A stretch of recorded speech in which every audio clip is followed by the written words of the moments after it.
अपनी लास्ट की वीडियो में डिस्कस किया था brief detail about prescription means prescription क्या होता है, उसके क्या क्या पार्ट्स है, वो हमने अपनी लास्ट की वीडियो में डिस्कस किया था।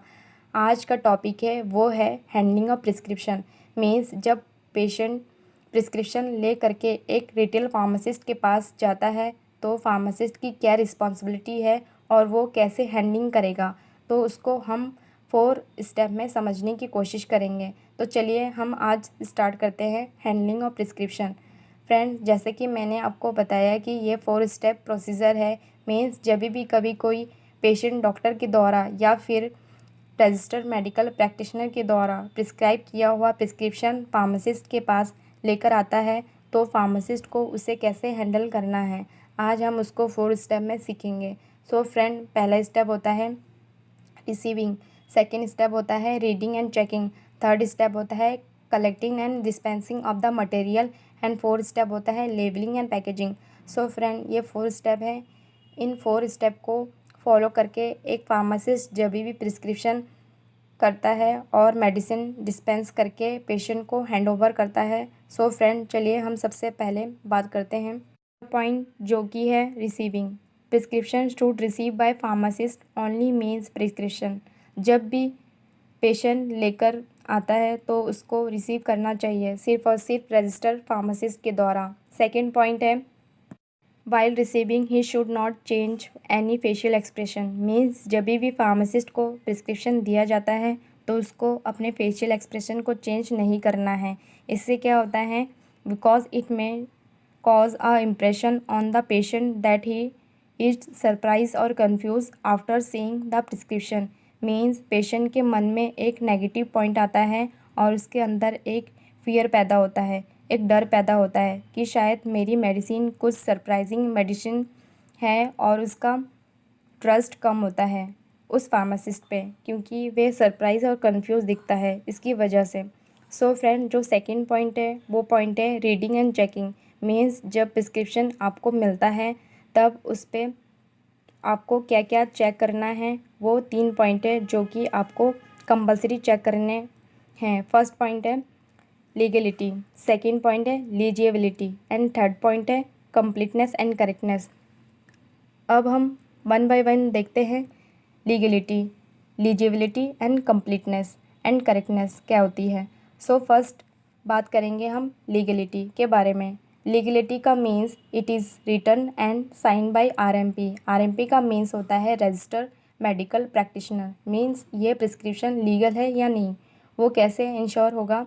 यदि कोई प्रिस्क्रिप्शन एक रजिस्टर्ड मेडिकल प्रैक्टिशनर के द्वारा लिखा गया है, उसका यदि यहाँ पर साइन प्रेजेंट है, डैट मीन्स वो प्रिस्क्रिप्शन लीगल प्रिस्क्रिप्शन है।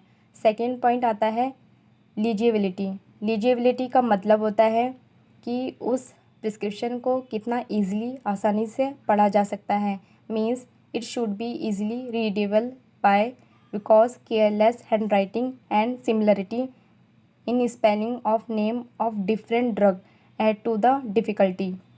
मीन्स यदि सपोज़ जो प्रिस्क्राइबर है उसकी राइटिंग केयरलेस है, क्लियर नहीं है, तो कई बार क्या होता है कि कई ड्रग ऐसे होते हैं जिनका नाम सिमिलर होता है, स्पेलिंग सिमिलर होती है, जिसकी वजह से कन्फ्यूज़न पैदा हो सकता है।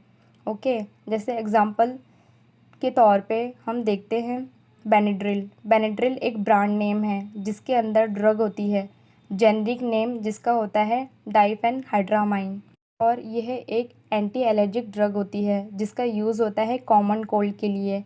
और सेम साउंड करती हुई एक दूसरा नाम है बेनाजेप्रिल। मीन्स ये दोनों ड्रग के नाम और स्पेलिंग लगभग सेम है बट इनका यूज़ एकदम डिफरेंट है। और बेनाजेप्रिल जो ड्रग है उसका यूज़ होता है as a anti hypertensive. Means ये हाई ब्लड प्रेशर को ट्रीट करने के लिए यूज़ की जाती है। सो फ्रेंड, यदि यहाँ पर स्पेलिंग में कन्फ्यूज़न है या हैंडराइटिंग फार्मासिस्ट को समझने में नहीं आ रही है तो उसकी रिस्पॉन्सिबिलिटी है वो डायरेक्ट फिजिशियन को या फिर प्रिस्क्राइबर को कांटेक्ट करके उससे ये डाउट क्लियर करें। थर्ड पॉइंट आता है कंप्लीटनेस एंड करेक्टनेस। ये होता है it should include complete details of drug product in correct manner. Means उस प्रिस्क्रिप्शन के अंदर ड्रग की कंप्लीट डिटेल मेंशन होनी चाहिए, वो भी करेक्टनेस के साथ, जैसे कि name of drug product, strength, dose, direction of use, frequency of dose, जैसे कि वो ड्रग का नाम, उसकी स्ट्रेंथ क्या, मीन्स कितना mg कितना स्ट्रेंथ की ड्रग लेनी है, उसको कैसे खाना है, उसको किस तरीके से एडमिनिस्टर करना है डायरेक्शन में। ओके, उस ड्रग का डोज फ्रीक्वेंसी मीन्स उस ड्रग का कितने बार खाना है, उसकी फ्रीक्वेंसी क्या है। तो फ्रेंड, ये पॉइंट था हमारा रीडिंग एंड चेकिंग, जो कि फार्मासिस्ट को इतना ध्यान रखना है। अब हम देखते हैं हमारा next point, collecting and dispensing of the material. ये क्या होता है, drug product should correct from shelves और drawer and kept in the neat and clean place. Means जब भी किसी ड्रग प्रोडक्ट को डिस्पेंस करना है तो उसको सेल्फ से या फिर जो रिस्पेक्टिव ड्रॉर्स हैं वहाँ से उसको कलेक्ट करना है और एक नीट एंड क्लीन प्लेस पे उसको रखना है। नेक्स्ट पॉइंट है, before dispensing material should be check thrice in following manner. Thrice का मतलब होता है 3 टाइम्स, 3 बार। मीन्स किस मैनर पे चेक करना है। पहला, when collect from the shelves and drawer, जब आज उसको सेल्फ्स या ड्रॉर से कलेक्ट कर रहे हैं तो उसको एक बार चेक करना है। When the material are dispense, जब मटेरियल को डिस्पेंसिंग कर रहे हैं उस टाइम पे उसको चेकिंग करनी है। When the container are replace back to the shelves drawer, means जब आज उस कंटेनर को वापस उस सेल्फ पे या फिर ड्रॉर में रखते हैं तब एक बार उसकी चेकिंग करनी होती है। फोर्थ पॉइंट आता है labelling and packaging. Means label should contain the required suggest and direction to the patient.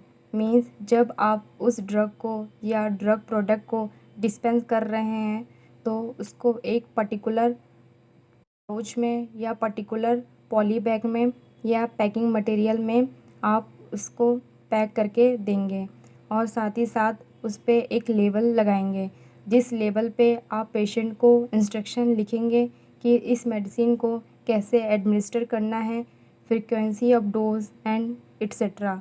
तो डैट शुड बी लेवल, मीन्स वो क्लियर होनी चाहिए। साइज ऑफ द लेवल should be proportional to the container. Means आपके container की size के according आपके लेवल का भी साइज़ भी आपको डिसाइड करना है। अदरवाइज़ सपोज़ कंटेनर बड़ा है और लेवल छोटा है तो वो क्लियर विजिबल नहीं होगा। तो उस हिसाब से आपको लेवल का साइज़ एंड शेप डिसाइड करना होता है। थर्ड पॉइंट है material should B packed properly for easily carry and protect from any harm of external environment. Means जो आपका ड्रग प्रोडक्ट है या फिर आपका जो मेडिसिन है को आपको एक प्रॉपर पैकिंग मटेरियल में पैक करना है जिससे उसको कैरी करने में आसानी है, मीन्स ले जाने में आसानी हो। और साथ ही साथ एनवायरमेंटल कंडीशन, यदि कोई भी हार्म इफ़ेक्ट है, नेगेटिव इफ़ेक्ट है तो उस इफ़ेक्ट से उसकी प्रिवेंट किया जा सके। सो फ्रेंड, आई होप कि आपको ये वीडियो इन्फॉर्मेटिव लगी होगी और यदि आपको ये वीडियो हेल्पफुल लगी है तो इस वीडियो को ज़्यादा अपने फार्मेसी फ्रेंड के साथ शेयर कीजिए।